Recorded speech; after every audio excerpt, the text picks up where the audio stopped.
नमस्कार। प्रस्तुत है आज का चिंतन। सत्यदेव जी अपने एक मित्र के घर गए। दरवाजे पर दस्तक दी तो मित्र की पत्नी ने द्वार खोले। सामने एक अजनबी व्यक्ति को देखा तो वह दरवाजे की ओट हो गई। अंदर से मित्र बाहर निकले। आओ भाई, मैं अंदर नहीं आ सकता, सत्यदेव जी ने कहा। तुम्हारी शादी के बाद मैं पहली बार घर आया हूँ। इस अवसर पर अकेले मेरा स्वागत कर क्या मेरा अपमान कर रहे हो? देखो वह कैसे छिप रही हैं। अरे, यह तो सत्यदेव जी हैं पगली, मित्र ने अपनी पत्नी से कहा। मैंने तुम्हें इनके बारे में बताया तो था। अब तो जैसे और समस्या पैदा हो गई। किसी परिचित और घनिष्ठ व्यक्ति के सामने पड़ना तो आज भी लज्जाजनक समझा जाता है। फिर भी पति की बात रखने के लिए एक लंबा सा घूंघट निकालकर वह सत्यदेव जी का स्वागत करने के लिए आगे आई। बहू कहा था इसलिए चरण छू लिए। ऐसे नहीं, पहले पर्दा हटाओ। क्या जिंदगी भर इस अंधेरे में ही पड़ी रहोगी? और काफ़ी समझाने के बाद उन्होंने अपने मित्र की पत्नी को पर्दा न करने के लिए राजी कर लिया। इस प्रथा ने नारी समाज का बड़ा अहित किया है। उस महाशक्ति को कुंठित अविकसित करने की एक छोटी सी किंतु घातक शुरुआत पर्दा प्रथा से ही हुई। मध्य युग में शासकों की कुदृष्टि से बचने के लिए स्त्रियों का मुंह ढककर रहना सामयिक और युक्त रहा होगा, परंतु आज न तो इस परंपरा का कोई औचित्य है और न ही कोई लाभ। समाज सुधारकों ने इस रूढ़ी के विरुद्ध समय समय पर आवाज़ उठाई है, परंतु फिर भी अभी तक इससे पूरी तरह समाज मुक्त नहीं हो सका। नारी मुक्ति के लिए श्री सत्यदेव जी विद्यालंकार ने उल्लेखनीय भूमिका निभाई। स्वयं जब उनके विवाह की बात चली तो उन्होंने अपने इसी सिद्धांत पर अमल किया। उनके ससुराल वाले पर्दा प्रथा के कट्टर समर्थक थे, परंतु उनके आगे उन्हें झुकना ही पड़ा। स्वयं उन्होंने लड़की से बातचीत की। ससुराल वाले इससे नाराज भी हुए, परंतु इस एक कारण से ऐसे योग्य वर को छोड़ना नहीं चाहते थे। अपने योग्य स्वभाव, गुण, दोष आदि को परख कर ही उन्होंने विवाह की स्वीकृति दी, जिससे परिणाम स्वरूप श्रीमती सुभद्रा देवी उनकी धर्मपत्नी सच्ची सहयोगिनी सिद्ध हुई। हर कठिनाई, संघर्ष और परिस्थितियों में उन्होंने अपने पति का साथ दिया। श्री सत्यदेव विद्यालंकार का जन्म पंजाब प्रांत में हुआ।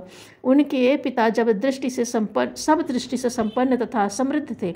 चाहते तो अपनी सारी जिंदगी वे आराम से मौज के साथ गुजार सकते थे, परंतु उन्होंने श्रम को ही अपना आराध्य माना। यदा कदा पैसों की आवश्यकता भी पड़ती तो अपने मित्रों से उधार लेकर काम चलाते। पिता को उनके मित्रों को मालूम होता और वे उलाहना देते तो उनका उत्तर होता, पिता ने मुझे पाल पोस कर बड़ा कर दिया, पढ़ा लिखा कर योग्य बना दिया, और क्या चाहिए। उनकी सेवा शुश्रूषा करना मेरा कर्तव्य है। मैं नहीं कर सकता हूँ तो भी स्थिति चिंतनीय है, परंतु मेरा मांगना सर्वथा निंदनीय है। श्रम की कमाई खाने के सिद्धांत में आस्थावान होने के कारण श्री सत्यदेव जी में कार्य करने की असाधारण क्षमता भरी पड़ी थी। जिस काम को हाथ में लिया उसे पूरा करने के बाद ही छोड़ा। अहर्निश उस कार्य के प्रति समर्पित ही से रहते। कभी कभी वे इतना श्रम करते थे कि शरीर साथ नहीं दे पाता। फलस्वरूप उनके स्वास्थ्य पर बुरा प्रभाव पड़ता, लेकिन अंत समय तक उन्होंने इस आदत को छोड़ा नहीं। लेकिन दैनिक हिंदुस्तान का प्रकाशन होते ही सत्यदेव जी उसके प्रथम संपादक बन गए।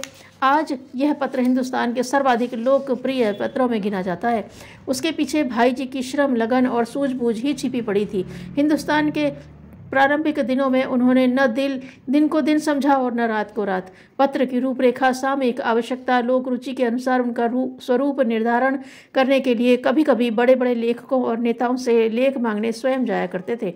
निर्भयता और सत्यनिष्ठा एक सफल पत्रकार के विशिष्ट गुण हैं, जो उनमें कूट कूट कर भरे हुए थे। उन्होंने भय और प्रलोभनों के आगे भी परिस्थितियों से कभी समझौता नहीं किया।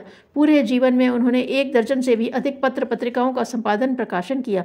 कई बार ऐसा अवसर आया जब उनकी सत्यनिष्ठा पर आंच आई, तब उन्होंने वह पद छोड़ दिया। उनके जीवन के अंतिम दिनों में आंखें कमजोर हो गई थीं, शरीर भी उम्र के अनुसार अशक्त हो गया था। फिर भी वह अपनी धर्मपत्नी के सहयोग से 12 घंटे तक लेख लिखवाया करते। पत्रकार का उत्तरदायित्व बड़ा महान होता है। निष्पक्षता और निर्भीकता उसके अनिवार्य गुण हैं, जिसे सत्यदेव जी ने अंत तक बनाए रखा। निरंतर अभ्यास से उनकी स्मरण शक्ति इतनी तीव्र हो गई थी कि देश विदेश की प्रमुख घटनाएं, जानकारियां आदि स्थान, सन, तिथि सहित उन्हें याद हो गई थी। बिना किताब कॉपी देखे वह प्रामाणिक आंकड़े दिया करते थे। निर्भीकता, आलोचना निष्पक्षता आदि के कारण वे एक सफल पत्रकार बन गए थे। उन्होंने एक पत्रकार के रूप में ही स्वयं को बांधे नहीं रखा। एक कार्य में जिन व्यक्तियों को विशेष योग्यता प्राप्त होती थी वे बहुधा अन्य कार्यों और कर्तव्यों से उदासीन देखे जाते हैं। इस कारण ऐसे लोगों का व्यक्तित्व एकाकी हो जाता है। परंतु श्री सत्यदेव जी के संबंध में ऐसी बात नहीं थी। पत्रकारिता को उन्होंने देश सेवा का एक माध्यम माना था। इस कारण दूसरे क्षेत्र में भी उन्होंने उल्लेखनीय कार्य किया। भारत उस समय गुलाम था। देशवासियों में राष्ट्रीय चेतना का अभाव होते हुए भी कुछ लोग स्वतंत्रता आंदोलन चला रहे थे। भाई जी ने देशवासियों में राष्ट्रीय चेतना भरने के लिए सराहनीय कार्य किया और स्वतंत्रता प्राप्ति के लिए विभिन्न गतिविधियों को प्रोत्साहित किया। यद्यपि वे शांतिवादी संगठन के सदस्य थे, परंतु जो लोग यह मानते थे कि आज़ादी क्रांति से आएगी, उनकी कभी उपेक्षा नहीं की। क्रांतिकारी उनके पास परामर्श व सहयोग के लिए आते रहते थे, जो उन्होंने सदैव दिया। सरकार ने कई व्यक्तियों को राजद्रोह अपराधी घोषित किया। ऐसे व्यक्ति उनके यहाँ आश्रय पाने के लिए आते रहते थे। उन्होंने कभी उन्हें निराश नहीं किया। स्वतंत्रता संग्राम में सक्रिय भाग लेने के कारण उन्हें भी कई बार जेल जाना पड़ा।